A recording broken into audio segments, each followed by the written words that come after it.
If you've seen plenty of entrepreneurs and influencers sharing their amazing, flashy, jet-setting lifestyles on social media and are wondering if there is another way to have a very successful business and live your life, that's what I'm going to be talking about with you in today's video. Now, I want to make it clear, this video is not to judge anyone or how they choose to spend their money. Far from it, frankly. This video is simply to show another way that you can think about it, because I know I've spoken to a lot of entrepreneurs who, as they're starting to make good money in their business, are wondering, okay, what's the fine line between getting to reward myself for all the hard work I've put in and being smart with my money, because there's so much information out there on this. And so that's what we're going to talk about. I also want to caveat, when I say income, this is really important. I'm not talking about the revenue I make in my business. I'm talking about the actual income post profits, post money I set aside for the business, for other businesses, really the true income that I'm able to take from my business, because I don't want anyone thinking that what your business makes is the same as what you make. Far from it. After business expenses, taxes, money set aside for growth, all of that, the income that you're going to have is often a very relatively small percentage compared to your overall revenue. So want to make sure that we're clear on that. And then with that, if you're new here, hi everyone, I'm Luisa Zhou, and this channel is all about helping you grow your own business to create true freedom, abundance, and impact for yourself. Okay, so the last caveat I'm going to share before we jump right in, and again, this is important, is what I'm saying in this video is not about, oh my gosh, you need to just be so disciplined and you can't spend any money that you make. And I'm just going to share with you an example of how I live such a bare bones life.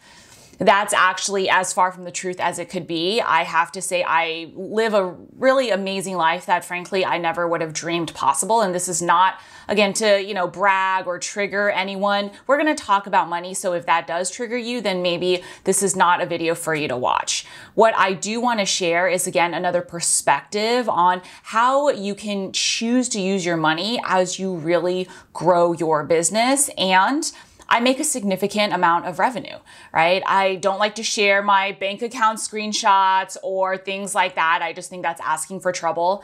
However, I made my first million about 7-8 years ago. There have been articles in respected media publications like Forbes and Business Insider where, to be able to print that information, they require an accountant verify your income and your tax statements. So there is absolutely proof there with that. And I have continued to grow my business every year since then. So you can kind of do the math on that to give you an idea of what we're talking about here. So with that, what I'm going to do is I'm going to share with you a little bit of how I choose to use my money on my personal lifestyle and why and what that looks like. So it's gonna be a really fun conversation. All right, so with that, let me just first talk through why I live on a relatively small portion of my income. I estimate about 20%. I think honestly, that's a little bit higher than I actually do, but I like to give myself a lot of bandwidth for just fun purchases that catch my eye. And so I'm just gonna be conservative and say 20%. Now with that, the way I think about this is, of course, you can spend a lot more of your income than you choose. But for me, especially as an entrepreneur, and this is true for every entrepreneur, cash flow is opportunity. And opportunity can be anything you want it to be. The opportunity to live this fabulous lifestyle. And I'll be the first to tell you, after I made my first few million, I spent all of it pretty much on growing my business, yes, but also on just living it up, because I'd never done that before and I'd never thought it was possible. I had this amazing apartment in New York City. I went to the best gyms, the trainers. I bought all the luxury stuff you can think of, flew, the fanciest ways that you can think of, stayed in the best hotels, all of that. I had to get it out of my system, frankly. So if that's at a point where you are right now, where you just want to reward yourself and experience the nice things because you've worked really hard for it, there's absolutely no judgment. And frankly, I wish someone would have told me that, because after I did that for my first few years, I really beat myself up a little bit because I thought, oh my gosh, I was so stupid with my money. I should have saved more.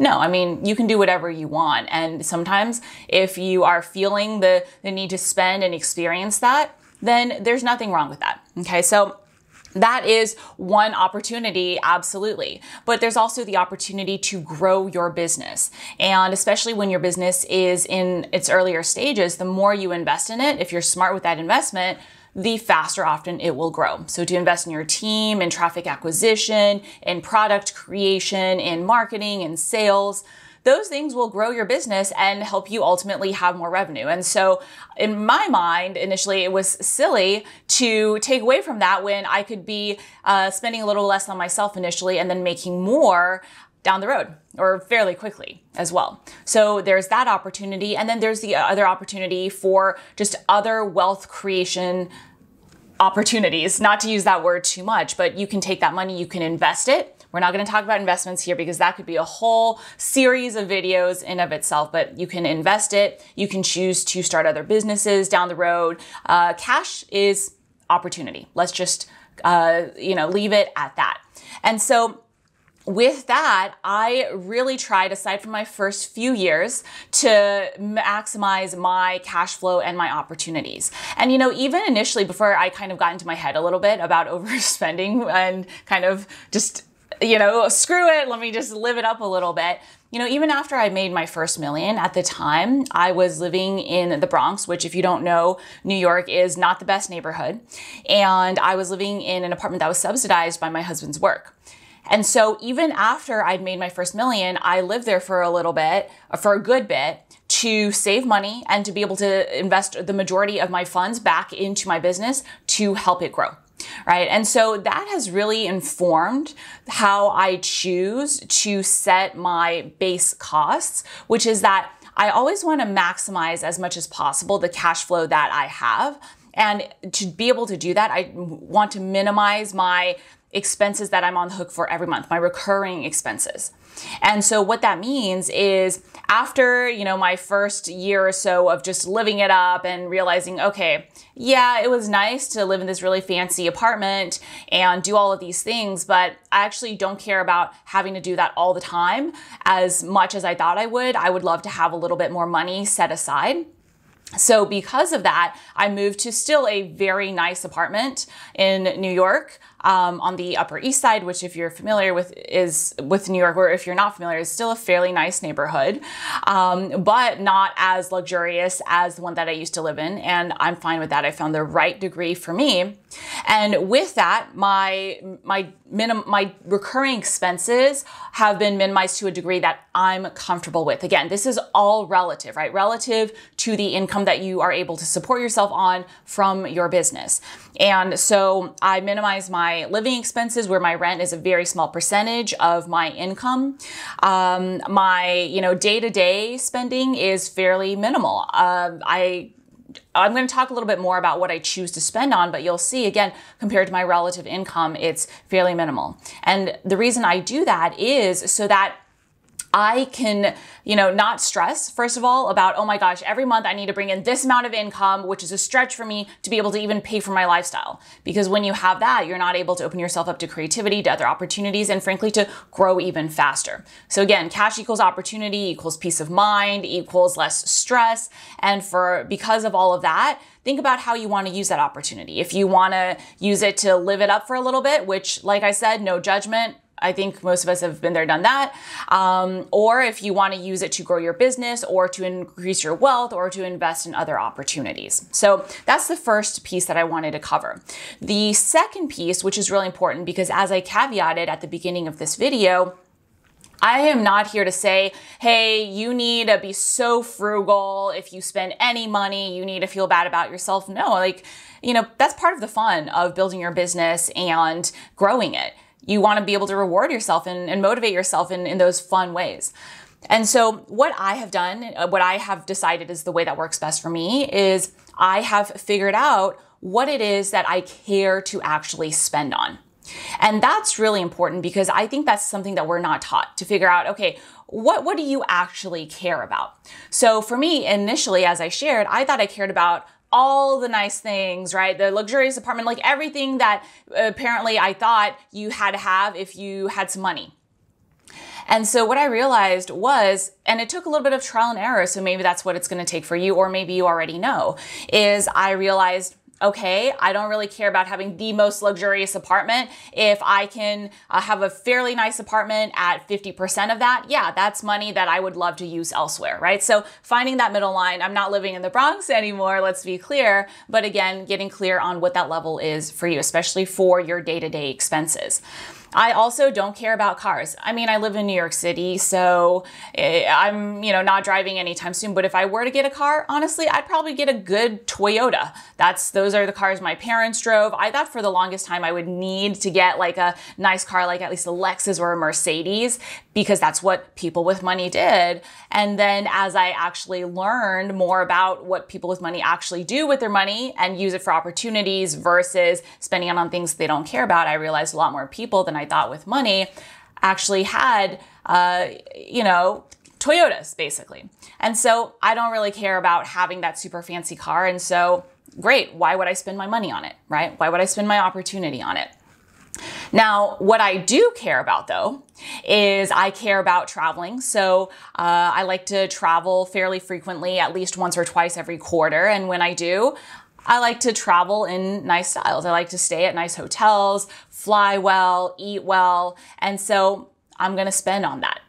I also care about my clothes, and I care about my shoes, and I care about my handbags, right? And I think this is important to share because again, I want to show you that you can do both. You can be smart with your money and you can treat yourself. It's not judgment of one or the other choice. That's really important. Actually, this is really funny. When I sat down to record this video, I actually had a pair of shoes that I recently got, and I kept them here because I thought it was appropriate, right? I got a pair of Jimmy Choos that I think are so cute.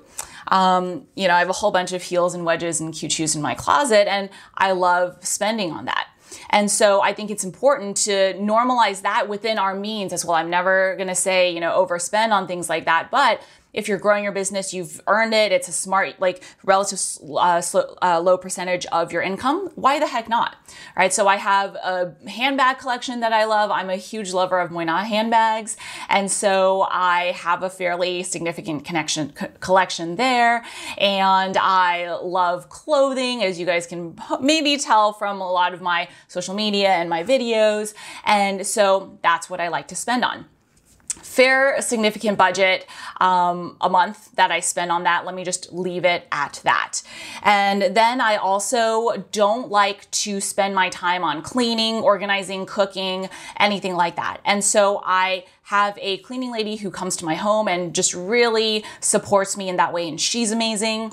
I don't cook, so we order in pre-made meals and they're delicious, they're healthy, I don't have to worry about it. And so I love spending on that, right? I like to take care of myself. And so most of the time I have a personal trainer who comes and helps me work out 2 to 3 times a week.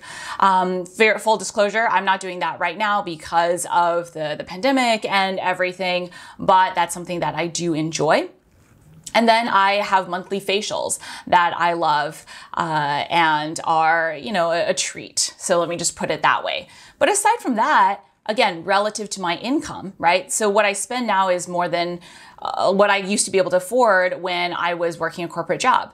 But it's a small percentage relative to my income. And again, remember, I've been doing this business alone for the last about 7 to 8 years. And so I've built it up over time. I think that's another really important concept to talk through as well. It's not like you go from 0 to 60, right? I started out, not spending on any clothes or shoes or handbags for many, many years, even making quite a few million in the meantime so that I could do all those other things, grow my business, set money aside. I first focused on having more pre-made meals. Then I added on a personal trainer. Then I increased my spending in other areas, again, based on how my income grew. So again, figure out what number feels good to you. My number is a little bit more aggressive in terms of keeping more cash flow because I like to invest. I'm an investor in other businesses. I have other businesses I want to start, so I want to put cash aside for that.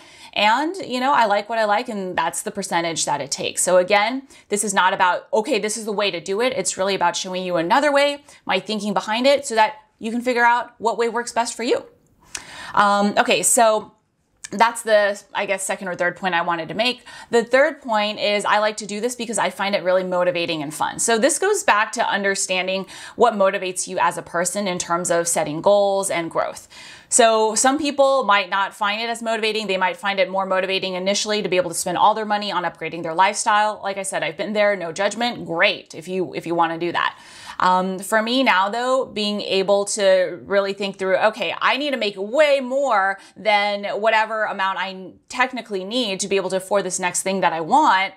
It's a little bit motivating for me. Maybe I'm a masochist, but it really sets the bar high for me to really push myself to achieve and to grow. And so that's another way to think about it as well.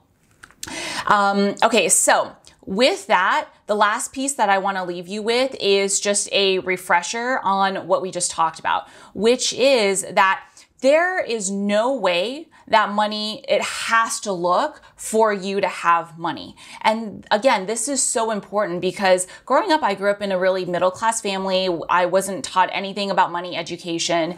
And so I thought, you know, when someone has money, they do these things. They spend a certain amount, they have a certain type of car, they carry themselves in this way. And it took me the longest time to realize that that is not the case at all.